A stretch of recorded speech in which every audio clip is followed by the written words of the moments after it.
হয়তো মনে করেছে আবার নতুন করে নিষেধাজ্ঞা দেবে কিনা, এ ধরনের উদ্ভট চিন্তা। গেল ৮ মে দলের স্থায়ী কমিটির বৈঠকের আলোচনার নানা বিষয়বস্তু নিয়ে রবিবার গুলশানে বিএনপি চেয়ারপারসনের রাজনৈতিক কার্যালয়ে সংবাদ সম্মেলন করেন দলের মহাসচিব মির্জা ফখরুল ইসলাম আলমগীর। বিএনপি মহাসচিব বলেন, বৈঠকে আসসালামু আলাইকুম প্রিয় দর্শক, আবারও যুক্তরাষ্ট্র থেকে বাংলাদেশের উপর নিষেধাজ্ঞা দেওয়ার সম্ভাবনা আছে এবং এই নিষেধাজ্ঞা যে আসবে এটি কিন্তু ওবায়দুল কাদের নিজেই মুখ দিয়ে প্রকাশ করেছেন এবং 7 জানুয়ারি যে নির্বাচন হয়েছে সেই নির্বাচন পরে এখন যে এই উপজেলা নির্বাচন পর্যায়ে নির্বাচন হচ্ছে, এই সকল নির্বাচনের একটি গোপন তথ্য দিয়েছেন মির্জা ফখরুল ইসলাম আলমগীর। প্রিয় দর্শক, আমরা 2টি ভিডিও দেখব, তারপরে এই নিয়ে বিস্তারিত আলোচনা করব। আজকে এই নির্বাচনের পক্ষে বিশ্বের ইউরোপ, আমেরিকা সহ অনেক দেশই প্রধানমন্ত্রী শেখ হাসিনাকে অভিনন্দন জানিয়েছে, একসঙ্গে কাজ করার, নিবিড়ভাবে কাজ করার প্রয়াস ব্যক্ত করেছেন। তাদের সদিচ্ছা বিভিন্নভাবে প্রকাশিত হয়েছে। ইউরোপ, আমেরিকা সহ বিশ্বের উন্নত দেশের অনেক দেশই বাংলাদেশের সঙ্গে আজকে একসঙ্গে কাজ করছে। যে মার্কিন সহকারী পররাষ্ট্রমন্ত্রী আসবে, তিনি আসবেন ডোনাল্ড লু, তারও এখানে আসার বলে একটা বিষয় আছে, সেটা হলো বাংলাদেশের সাথে সম্পর্ক এগিয়ে নেওয়া। সম্পর্ক এগিয়ে নিয়ে যাওয়ার জন্যই তিনি এখানে আসছেন এবং সরকারের সঙ্গে কথাবার্তা বলবেন। এখন বিএনপি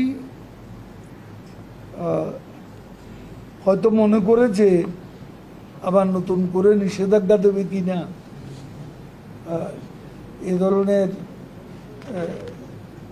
এ ধরনের উদ্ভট চিন্তাও তাদের থাকতে পারে।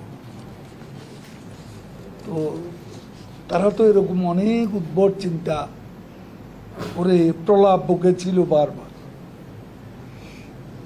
আজকে তারা জনগণ দ্বারা প্রত্যাখ্যাত হয়ে বেসামাল হয়ে পড়েছে।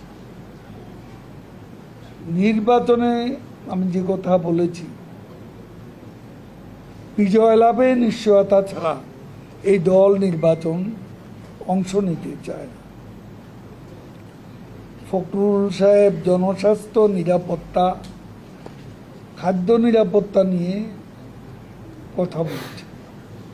তাদের সময় দেশের মানুষকে অর্ধাহারে অনাহারে থাকতে হতো।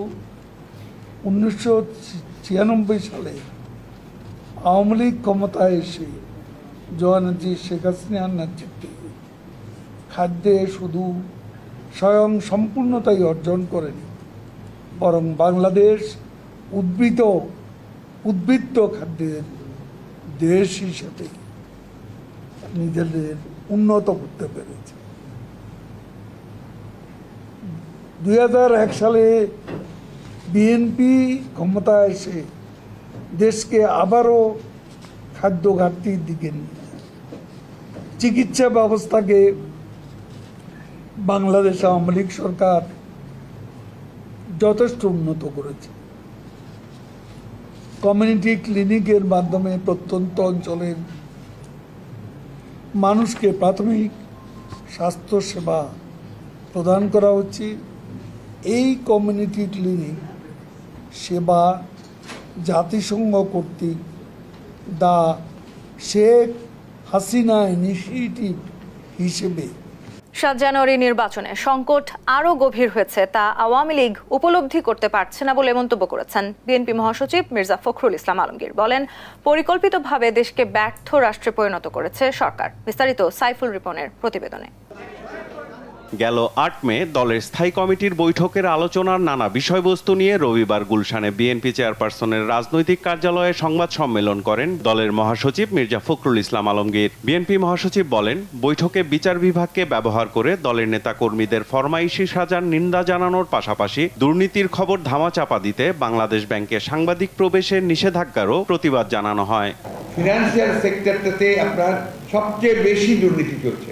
91 থেকে 2008 সালের মধ্যে গণতান্ত্রিক সরকার দেশের অর্থনীতির শক্ত ভিত্তি তৈরি করলেও ক্ষমতাসীনরা তা স্বীকার করতে চায় না অভিযোগ করে বলেন, আজকের উন্নয়নের নামে যা হচ্ছে তা লুট। এই সরকার পরিকল্পিতভাবে এই রাষ্ট্রকে রাষ্ট্রে পরিণত করেছে। এই বিগত নির্বাচনে আওয়ামী লীগের সংকট আরো গভীর হয়েছে, সরকারের সংকট আরো গভীর হয়েছে, এবং ওনারা যদি এখনই সেটা উপলব্ধি না করেন এবং নির্বাচন চেষ্টা না করেন তাহলে ভবিষ্যৎ তাদের জন্য খুব ভালো না। বর্তমান সরকার জিয়া পরিবারকে নিশ্চিহ্ন করতে চায় অভিযোগ করে সাংবাদিকদের প্রশ্নের জবাবে ডোনাল্ড লুর বাংলাদেশ সফর নিয়ে মির্জা ফখরুল বলেন, বিএনপি দেশের জনগণ নিয়ে রাজনীতি করে। আমরা কে কাউকে আসে না আসলে নিয়ে আমরা খুব ইন্টারেস্টেড না। আমরা মনে করি যে আমাদের বাংলাদেশের জনগণের উপরে আমাদের ভরসা, আমাদের পুরো আস্থা, সেই আস্থার উপরেই আমরা দাঁড়িয়ে থাকি। রাজনীতি আমরা করি বাংলাদেশের জনগণকে নিয়ে। এই যে কারিকুলাম যেগুলো করেছে আপনার প্রাইমারি স্কুলে, সেকেন্ডারি স্কুলে, ওখানে তো জিয়া রহমান নামগন্ধ তো নাই, পারলে ওকে এখন এই খলনায়ক হিসাবেই চিহ্নিত করে আপনার সরকারে বলতে থাকে। দেশনেত্রী বেগম খালেদা জিয়া এখন লড়াই করছেন তার জীবনের জন্য। পার্শ্ববর্তী দেশ ভারত থেকে আনা অনেক খাদ্যপণ্যে বিষাক্ত উপাদান পাওয়ার তথ্য তুলে ধরে আমদানি পণ্যের নিরাপত্তা নিশ্চিতে সরকার ব্যবস্থা নিচ্ছে না অভিযোগ করে সাধারণ মানুষকে সচেতন হওয়ার আহ্বান জানান বিএনপি মহাসচিব। দেশের নাগরিকদের স্বাস্থ্য সুরক্ষাকে অগ্রাধিকার দিয়ে বর্তমান তাবেদার সরকার আমদানি করা খাদ্যপণ্য যথাযথভাবে পরীক্ষা নিরীক্ষা করবে কিনা এই ব্যাপারে জনগণ যথেষ্ট সন্দিহান। প্রিয় দর্শক, আপনারা শুনছিলেন ওবায়দুল কাদেরের মুখ থেকে যে যুক্তরাষ্ট্র থেকে আবারও কিন্তু নতুন করে নিষেধাজ্ঞা দেওয়ার এবং বাংলাদেশের যে নির্বাচন হয়েছে সেই নির্বাচনের ব্যাপারে তারা কিন্তু কথা বলতে শুরু করেছেন।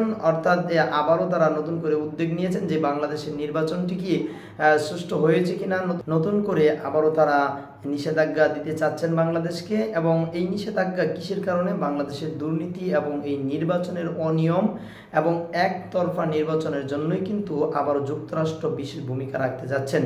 তবে এই ভূমিকা কতটুকু গ্রহণযোগ্য হবে শেখ হাসিনার কাছে এটা কিন্তু এখনই বলা যাচ্ছে না। এবং মির্জা ফখরুল ইসলাম যে 7 জানুয়ারি যে নির্বাচন হয়েছে সেই নির্বাচন নিয়ে গুরুত্বপূর্ণ আলোচনাটা কিন্তু আমরা, এবং ভারত থেকে আমদানিকৃত যে পণ্য আমাদের বাংলাদেশে রপ্তানি হচ্ছে এবং বাংলাদেশের মানুষ এগুলো কিনে খাচ্ছে, এগুলোতে ভেজালের প্রমাণ পাওয়া গিয়েছেন। প্রিয় দর্শক, আপনারা ভারতীয় পণ্য কেনার আগেও অবশ্যই সেটি যাচাই বাছাই করে কিনবেন।